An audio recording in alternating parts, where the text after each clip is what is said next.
ছোটবেলা থেকে শুধু এটাই শুনে এলাম যে আমার নাকি ব্রেন পরিষ্কার নয়, আমি সব কিছু ভুলে যাই, আমার ব্রেন আরও পরিষ্কার করতে হবে, ব্রাহ্মী শাক খেতে হবে, এই সব কিছু। কিন্তু ব্রেন পরিষ্কার নয় সেটা আমি মেনে নিচ্ছি, কিন্তু আজকে ব্রেন যাতে পরিষ্কার হয় বা ব্রেন নিয়ে যাতে ধারণা পরিষ্কার হয়, তার জন্য আজকে আমার সঙ্গে আছেন একজন খুব ভালো মানুষ। আমি প্রচণ্ড পরিমাণে তার বিকজ তাকে আমি অনেক জায়গায় দেখেছি পডকাস্টে। আজকে তিনি মির্চিতে এসেছেন। নমস্কার, আমি মির্চি সায়ন, আর আমার সঙ্গে রয়েছেন doctor Rohit Mishra, DNB neurosurgery, চানক hospital. ডাক্তারবাবু এখানে এসছেন। আজকে আমরা একটু ফান কিছু কোয়েশ্চেন্স করব, অনেক মিথ আজকে আমরা ভাঙবো। তার পাশাপাশি আমরা দেখব যে আমাদের যে ভুল ধারণাগুলো রয়েছে সেগুলো কি এমন করলে আমাদের ব্রেন থেকে জাস্ট চলে যাবে এবং ব্রেন পরিষ্কার হয়ে যাবে।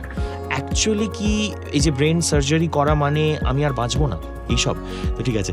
আমি যেটা বলতে চাই আর কি, সিনেমার ক্ষেত্রে আমরা অনেক সময় দেখেছি যে মানুষ নাকি সেখানে দেখানো হয় যে একটা ব্রেনে 10% ইউজ করছে। অনেক সিনেমাতে এরকম আমরা দেখেছি। তো একজন নিউরোসার্জন হিসেবে এই কথাটা যদি আপনি শোনেন যে মানুষ সিনেমাতে তার ব্রেনে 10% ইউজ করছে, সেটা কি আপনার হাসি পায় নাকি আপনার মনে হয় ঠিক?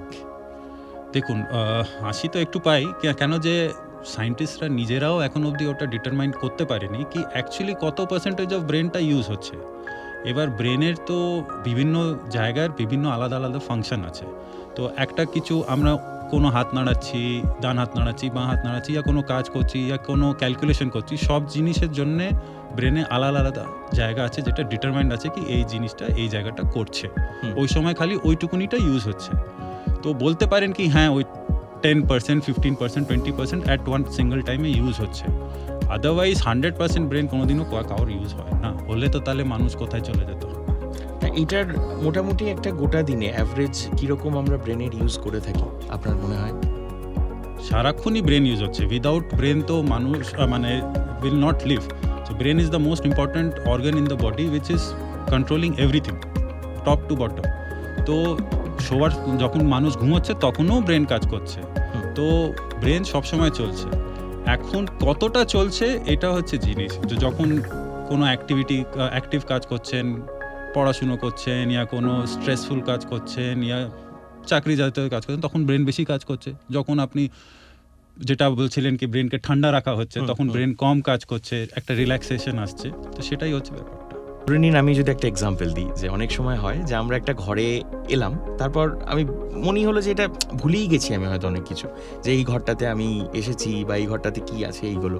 তো যদি এরকম ভুলে যেতে থাকি আমরা, তাহলে আমাদের ফার্স্ট কাজটা কি সিরিয়াসলি একজন নিউরোসার্জনের কাছে যাওয়াটা, নাকি না এটা হতেই পারে হয়তো অন্যান্য কারণের জন্য আমরা ভুলে যাচ্ছি? দেখুন, প্রাথমিক কারণ ওটাই হয় কি বয়স। বেশিরভাগ যে আগে বয়স বাড়লে এই জিনিসটা আসে, যেটাকে বলে আমরা ব্রেন ফেড বলি এটাকে। একটু যদি বলেন। ব্যাপারটা হচ্ছে কি দেখুন, অ্যাজ সব কিছু যেরকম এজ হচ্ছে ডিটোরিয়েট করতে থাকে, সিমিলারলি আমরা যখন বয়স হচ্ছে ব্রেনটার ফাংশনও একটু আস্তে আস্তে ডিটোরিয়েট করবে। এরম নয় কি আজকে সব কিছু আছে সাডেনলি কালকে সব ভুলে গেলাম, না, but it is going down day by day. তাই জন্য বয়স্ক মানুষরা যেরকম বেশি ভুলে, ইয়া বাচ্চারা বেশি মনে করতে পারে, বাচ্চারা বেশি লার্ন করতে পারে, শিখতে পারে জলদি। বয়স্ক মানুষদের একটু ভুলে যাবে কোথায়, যেটা আপনি বললেন কি দরজায় ঢুকলাম, ও আমি এই রুমে আগে এসেছিলাম, আমার মনে থাকছে না। বাট এর জন্যে কি হ্যাঁ আমাকে ডাক্তারের কাছে যেতে হবে? অবশ্যই না। কিন্তু হ্যাঁ যদি ফ্রিকুয়েন্টলি হচ্ছে, definitely you should seek opinion from a doctor কি হ্যাঁ এর কোনো অন্য কারণ আছে কি না, কি ইয়া অনেক জলদি বসে যেমন mid-40s ইয়া 50s-এও হয়ে যাচ্ছে, বারবার হচ্ছে, তাহলে ডাক্তারের কাছে অবশ্যই যাওয়া উচিত। একজন ইয়াং মানুষেরও তো অনেক সময় হয় এটা, মানে যেটাকে আমরা বলি যে ভুলে যাওয়াটা, বা হয়তো ওই ডেজা ভু যেগুলোকে আমরা বলি, যে একটা কোথাও দিয়ে মনে হচ্ছে আমি তো একটু আগে এখানে এসেছিলাম, এইগুলোর সাথে কিভাবে কানেক্ট করছে? দেখুন, ডেজা ভু ইজ রিয়েল মানে থিং আছে কি হয় এরম, কিন্তু এর জন্যে ডাক্তারের কাছে যেতে হবে এরম নয়।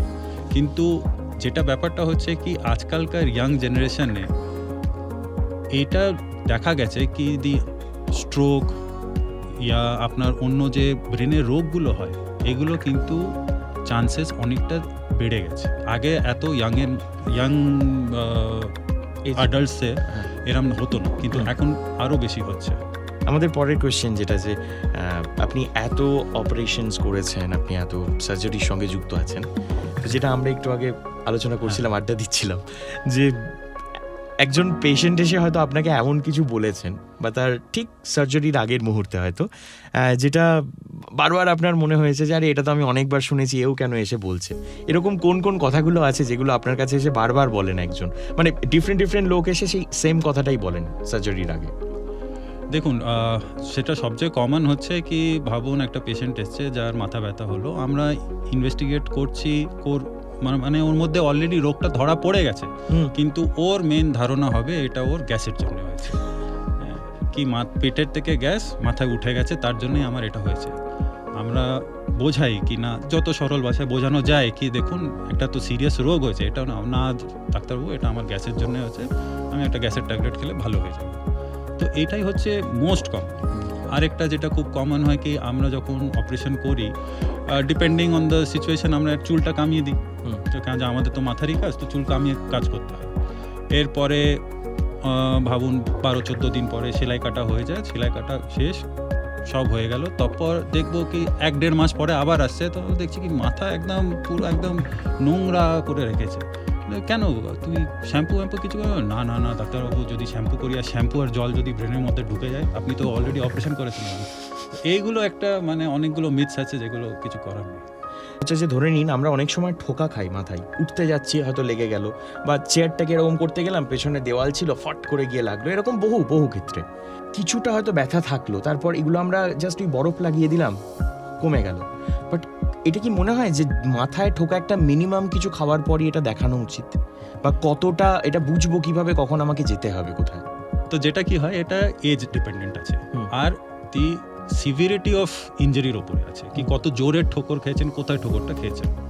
এবার ভাবুন একটা সে আপ টু 50 ইয়ার্স অফ এজে যারা আছে, ছোট বাচ্চাকে সরিয়ে দিলাম, যারা আছে কি চলুন আমি যাচ্ছি একটু দরজা ঠাক করে লেগে গেল, আমি উঠছি কোনো স্টেয়ার কেসে উঠছি, ওখানে একটা বিম আছে, বিমে লেগে গেল, এইসবের জন্য যদি ব্যথাটা পারসিস্ট করছে, ভাবুন 2-3 দিন পারসিস্ট করলো, ইয়া কিছু সাইন্স হয় যেগুলো দেখতে হয়, কি ভাবুন মাথা ব্যথাটা পারসিস্ট করছে, বমি হচ্ছে, হ্যাঁ চোখে দেখতে অসুবিধা হচ্ছে, ঝিমিয়ে পড়ছি, তাহলে অবশ্যই কোনো ডাক্তারের কাছে যাওয়ার উচিত। Otherwise plain simple pain killers আর যেটা ওই বরফ লাগিয়ে ঠিক হয়ে যেতে পারে।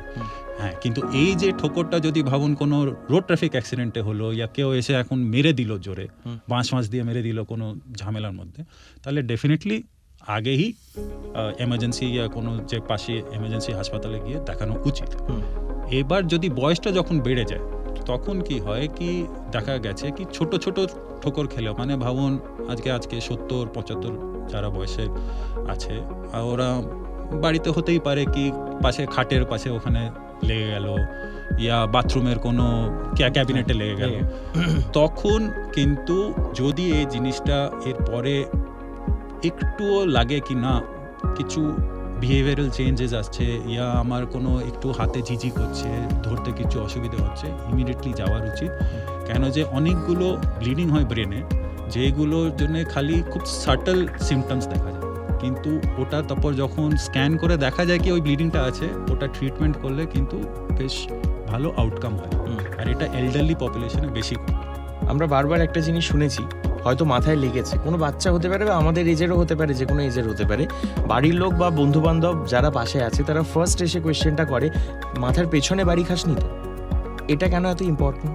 এবার জিনিসটা কি আছে কি ব্রেনের তো অনেকগুলো জায়গা আছে, এর মধ্যে একটা জায়গা যেটা আছে যেটা জাস্ট যেখান থেকে ব্রেন আর স্পাইনাল কর্ডের কানেকশনটা হচ্ছে, ওই জায়গাটাকে বলে ব্রেন স্টেম। সো ব্রেন স্টেমকে আপনি ভেবে নিন ওটাই হচ্ছে মেন সুইচ বোর্ড বডির। ওকে, ঠিক আছে, ওই সুইচ বোর্ড ইজ কন্ট্রোলিং আপনার যে হার্টবিট চলছে সব, মানে ইয়া আপনি নিঃশ্বাস নিচ্ছেন, আপনি তো ভলেন্টারিলি নিচ্ছেন না, আপনি হচ্ছে, তো ওই সুইচ বোর্ডটা হচ্ছে ওখানে। এবার ওই জায়গাটা লোকেটেড আছে জাস্ট পেছনে এই জায়গাতে। এখন ওখানে যদি কোনো ইনজুরি, মাইনার ইনজুরিও হয়, তাহলে ইট ক্যান বি ক্যাটাস্ট্রফিক।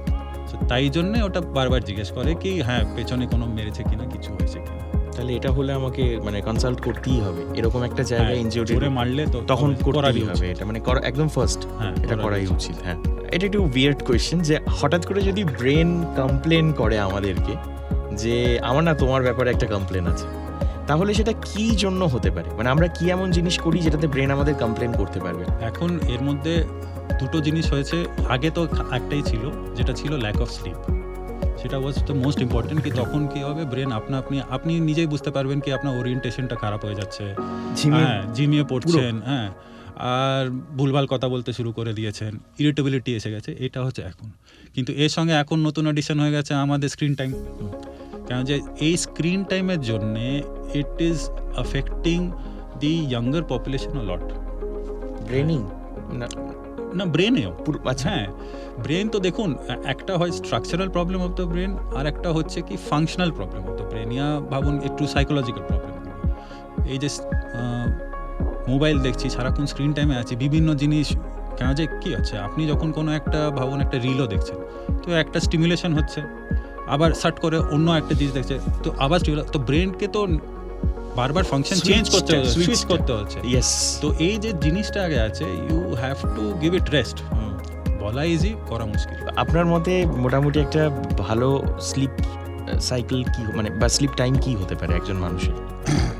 দেখুন, স্লিপ টাইম থেকে মোর ইম্পর্টেন্ট হচ্ছে Proper আওয়ার্স অফ স্লিপ আচ্ছা। And the quality of sleep. হ্যাঁ, হতেই পারে কি আমি 10 ঘন্টা ঘুমিয়ে আছি, কিন্তু যদি রাত্রিরে জেগে এদিক ওদিক করতে থাকি, হ্যাঁ, তাহলে তো 10 ঘন্টা ঘুমানোর কোনো মানে নেই। তো যেটা হচ্ছে কি অ্যাটলিস্ট 7 to 8 আওয়ার্স তো মিনিমাম করারই উচিত স্লিপ, আর ভালো স্লিপ।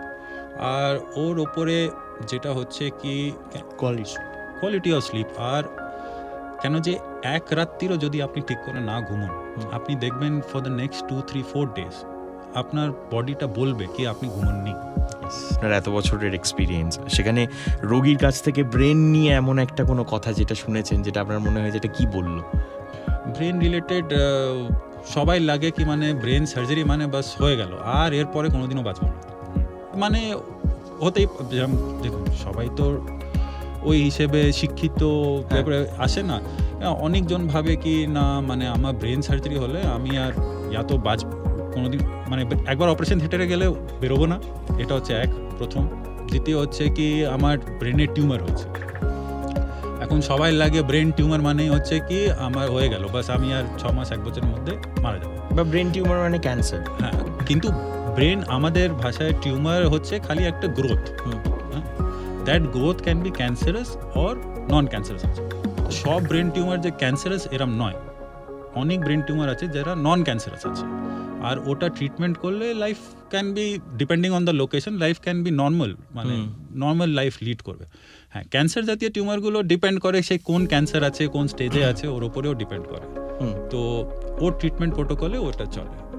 ফাইনাল কোয়েশ্চেন আপনার কাছে, যেটা হচ্ছে যে একটু সিরিয়াস কথা, আমরা অনেক ব্যাপারে আলোচনা করলাম, বাট এবার একটু সিরিয়াস কথা, যে কেউ যদি সত্যি নার্ভের কোনো একটা হয়তো রোগে ভুগছেন, নার্ভের কোনো প্রবলেম হচ্ছে কারুর, তাহলে এই যে চানক হসপিটাল আমরা শুনেছি, চানক হসপিটালের নাম, বা সেটার সাথে আপনিও যুক্ত আছেন, চানক হসপিটাল, সেখানে আমাদের যে মডার্ন নিউরো সার্জারি রয়েছে, তার যে চিকিৎসা রয়েছে, সেখানে কি কি আমরা সুবিধা পাচ্ছি চানকের থেকে বা চানক হসপিটাল থেকে? দেখুন, চানক হসপিটালে we have a dedicated neuro team including neurosurgeons আর নিউরোলজিস্ট, আর আমাদের ডেডিকেটেড ওটি আছে, নিউরো আইসিইউ সেটআপ পুরোটাই আছে, আর যত লেটেস্ট ইকুইপমেন্টস হয় including the neuro microscope, endoscope, আর আমরা সব স্পাইন সার্জারিও করি। তো ওই স্পাইন সার্জারির জন্য যে আজকাল হচ্ছে মিনিমালি ইনজিরি, যাতে শর্ট ইনসিশনে ছোটো কাটায় যে স্পাইন সার্জারি হয়, ওইগুলো সব ফ্যাসিলিটিগুলো আছে। তো ওভারঅল সেট কি মেন যেটা আপনি দেখবেন বাইরে আজকাল হচ্ছে কি ফাস্ট বলে, যেটা স্ট্রোকের জন্য কি as soon you have to act as soon as possible, যদি আপনার ওই সাইনস অ্যান্ড সিমটমসগুলো আছে। তো চানক হসপিটালে আসলে obviously you will, if you reach on the time, you will also get a fast investigation and treatment ওখানে পেয়ে যাবেন। প্র্যাকটিস মেক্স ইউ পারফেক্ট, আমার তাই মনে হয়। এবং আমাদের সেই মিস্টার পারফেকশনিস্টই আমি বলবো আপনাকে, বিকজ এত সুন্দর করে বোঝালেন আমাদেরকে। আবারও একবার বলি, আজকে মির্চির এই যে স্টুডিও, সেখানে আমার সঙ্গে, অর্থাৎ মির্চি শাহানের সঙ্গে আজকে আড্ডাই হয়েছে। Doctor Rohit Mishra, DNB neurosurgery, চানক hospital থেকে উনি এসেছেন, চানক হসপিটাল আন্ডারে। এবং আমরা তো কথা বললাম, বাকিটা আপনাদের ওপর, যে আপনারা এইগুলো শুনে মানবেন কিনা। আর একবার জোর করে বলছি যে ব্রেন সার্জারি এটা হওয়া মানে কিন্তু নয় যে আপনি মরে যাবেন বা ওটি থেকে বেরোবেন না। আচ্ছা, ঠিক আছে, আবার নেক্সট একটা পডকাস্টে আপনার সঙ্গে দেখা হচ্ছে।